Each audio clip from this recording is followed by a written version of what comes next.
Deuteronomy chapter 5. And Moses called all Israel and said to them, Hear, O Israel, the statutes and judgments which I speak in your hearing today, that you may learn them and be careful to observe them. The Lord our God made a covenant with us in Horeb. The Lord did not make this covenant with our fathers, but with us, those who are here today, all of us who are alive. The Lord talked with you face to face on the mountain from the midst of the fire. I stood between the Lord and you at that time to declare to you the word of the Lord, for you were afraid because of the fire, and you did not go up the mountain. He said, I am the Lord your God who brought you out of the land of Egypt, out of the house of bondage. You shall have no other gods before me. You shall not make for yourself a carved image, any likeness of anything that is in heaven above, or that is in the earth beneath, or that is in the water under the earth. You shall not bow down to them nor serve them. For I, the Lord your God, am a jealous God, visiting the iniquity of the fathers upon the children to the third and fourth generations of those who hate me, but showing mercy to thousands, to those who love me and keep my commandments.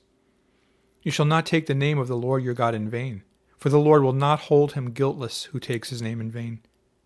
Observe the Sabbath day, to keep it holy, as the Lord your God commanded you. 6 days you shall labor and do all your work, but the seventh day is the Sabbath of the Lord your God.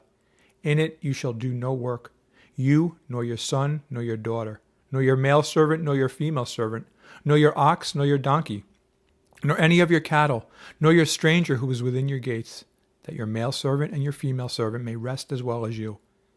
And remember that you were a slave in the land of Egypt, and the Lord your God brought you out from there by a mighty hand and by an outstretched arm. Therefore the Lord your God commanded you to keep the Sabbath day. Honor your father and your mother, as the Lord your God has commanded you, that your days may be long, and that it may be well with you in the land which the Lord your God is giving you. You shall not murder. You shall not commit adultery. You shall not steal. You shall not bear false witness against your neighbor.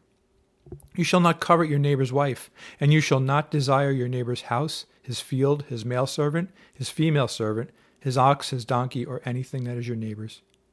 These words the Lord spoke to all your assembly in the mountain from the midst of the fire, the cloud and the thick darkness with a loud voice, and he added no more. And he wrote them on 2 tablets of stone and gave them to me.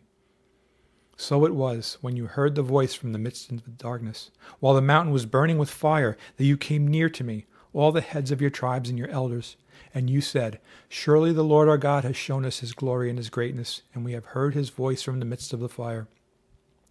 We have seen this day that God speaks with man, yet he still lives. Now therefore, why should we die? For this great fire will consume us. If we hear the voice of the Lord our God any more, then we shall die. For who is there of all flesh who has heard the voice of the living God, speaking from the midst of the fire as we have and lived? You go near and hear all that the Lord our God may say, and tell us all that the Lord our God says to you, and we will hear and do it. Then the Lord heard the voice of your words when you spoke to me, and the Lord said to me, I have heard the voice of the words of this people which they have spoken to you. They are right in all that they have spoken. Oh, that they had such a heart in them that they would fear me and always keep all my commandments, that it might be well with them and with their children forever. Go and say to them, Return to your tents. But as for you, stand here by me, and I will speak to you all the commandments, the statutes and the judgments, which you shall teach them, that they may observe them in the land which I am giving them to possess. Therefore you shall be careful to do as the Lord your God has commanded you. You shall not turn aside to the right hand or to the left. You shall walk in all the ways which the Lord your God has commanded you, that you may live, and that it may be well with you, and that you may prolong your days in the land which you shall possess.